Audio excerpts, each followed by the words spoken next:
Halo semuanya, selamat datang di paparan materi kita kali ini. Hari ini kita bakal bahas sebuah topik yang super relevan dan sejujurnya lumayan sering jadi perdebatan.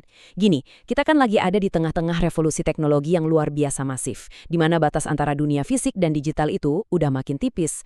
Nah, di tengah semua mesin pintar, AI, dan otomatisasi ini, muncul satu pertanyaan besar. Terus, gimana nasib profesi yang butuh banget sentuhan manusiawi, kayak guru? Oke, mari kita selami bareng-bareng dan bongkar ketegangan yang seru banget antara kemajuan teknologi tinggi dan sentuhan hati seorang pendidik. Biar pembahasan kita rapih, ini dia 5 poin yang bakal kita obrolin hari ini. Pertama, memahami industri 4.0. Kedua, transformasi pembelajaran digital. Ketiga, tugas pokok guru. Keempat, ancaman robot dan AI. Dan terakhir, peran tak tergantikan. Yuk langsung kita mulai. Bagian pertama, memahami industri 4.0.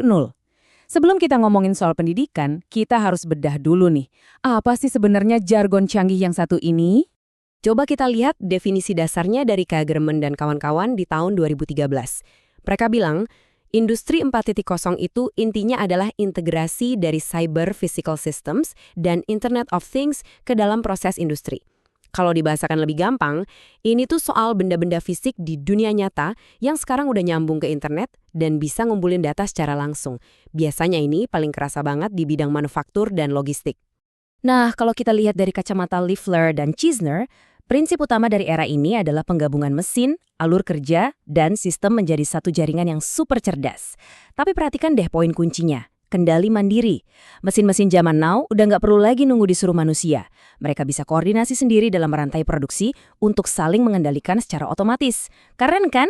Tapi ya lumayan bikin merinding juga. Lanjut ke bagian 2, transformasi pembelajaran digital. Mari kita lihat gimana pergeseran gila-gilaan dari sistem manual ke digital ini langsung berdampak ke ruang kelas kita. Bedanya tuh kerasa banget loh. Kalau dulu pembelajaran tradisional itu kaku banget, dibatasi oleh ruang kelas dan jam sekolah. Sekarang, revolusi industri 4.0 ngubah semuanya jadi digital dan tanpa batas. Pembelajaran online bikin kita bisa akses ilmu dari mana aja dan kapan aja. Tujuannya satu, bikin proses belajar jauh lebih efektif dan efisien. Masuk ke bagian 3, tugas pokok guru.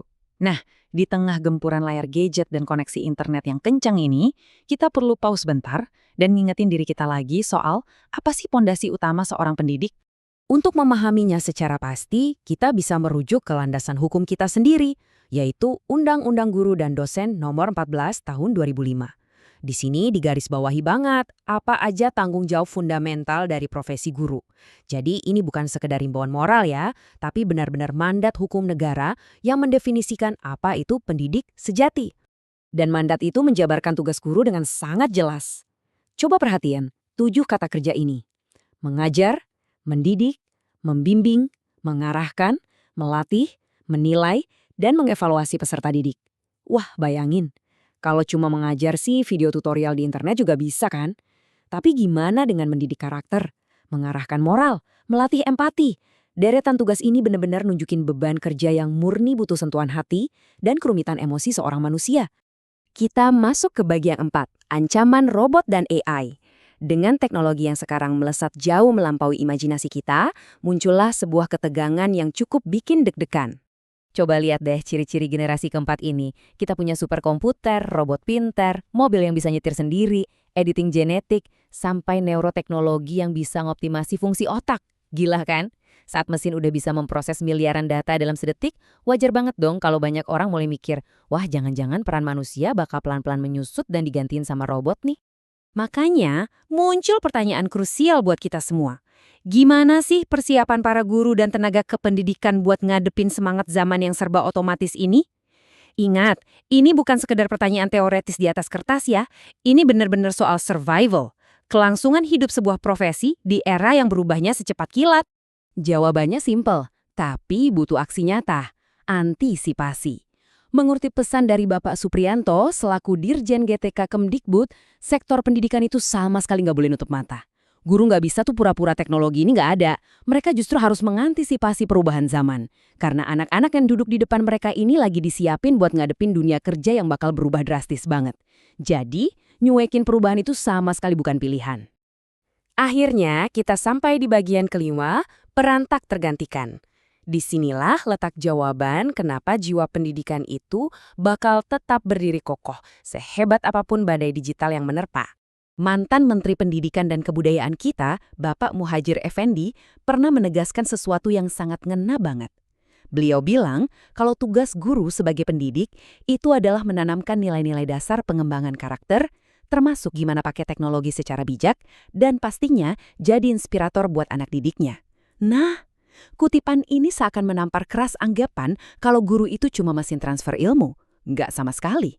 Guru itu pembangun karakter yang ngajarin kita etika di dunia digital. Tapi, ada satu syarat mutlak nih. Peran luar biasa sebagai inspirator itu nggak akan pernah terwujud kalau gurunya sendiri berhenti belajar. Pendidik harus terus ngembangin kompetensi dirinya biar bisa ngarahin potensi positif dari kemajuan teknologi. Bukan cuma ngeluh dan nyalahin teknologi kalau ada masalah. Logikanya kan gini, Anda nggak mungkin bisa ngajarin orang soal kebijaksanaan digital kalau Anda sendiri menolak buat belajar tentang dunia digital itu sendiri, betul nggak? Jadi, poin utamanya ada di sini. Fakta, rumus matematika, sejarah, segala macam informasi, itu semua sekarang gampang dan murah banget buat didapetin. Tinggal googling beberapa detik, langsung muncul. Tapi, gimana dengan integritas, kepribadian, empati, keteladanan? Pastinya, hal-hal itu nggak bisa Anda download begitu aja dari internet. Profesi guru itu sangat terikat dengan kepribadian manusia yang hidup, dan itulah benteng pertahanan paling kuat dari profesi ini. Dan buat matain keraguan Anda secara mutlak, coba dengar pernyataan dari Dirjen GTK Kemdikbud, Bapak Supriyano ini. Beliau bilang, kehadiran guru bakal tetap langgeng meskipun era digital terus berkembang secara eksponensial. Guru tetap bakal ada, tidak bisa diganti robot, sampai kapanpun tetap dibutuhkan. Dengar itu jaminan pasti. Robot mungkin bisa kasih kita jawaban super akurat dalam sedetik, tapi cuma guru yang punya intuisi untuk tahu kapan mereka harus duduk dan dengerin keluh kesah muridnya. Kesimpulannya benar-benar jernih. Teknologi dari revolusi industri 4.0 ini, secanggih dan sekeren apapun itu, pada akhirnya cuma sebuah alat. Ya, dia cuma infrastruktur, tapi guru manusia, lengkap dengan segala empati, pengalaman hidup, dan kasih sayangnya, merekalah jiwa dari pendidikan itu sendiri. Alat itu bisa rusak, usang, lalu diganti sama versi yang lebih baru. Tapi sebuah jiwa nggak akan pernah bisa ditiru oleh barisan kode pemrograman apapun. Nah, sebagai penutup paparan kita kali ini, saya mau ninggalin satu pertanyaan buat Anda renungkan.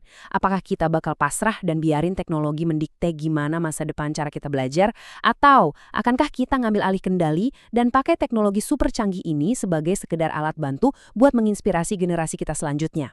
Pilihannya ada di tangan kita. Makasih banyak udah dengerin pembahasan kali ini. Tetap semangat, teruslah belajar karena rasa ingin tahu adalah kekuatan terbesar kita sebagai manusia. Sampai jumpa!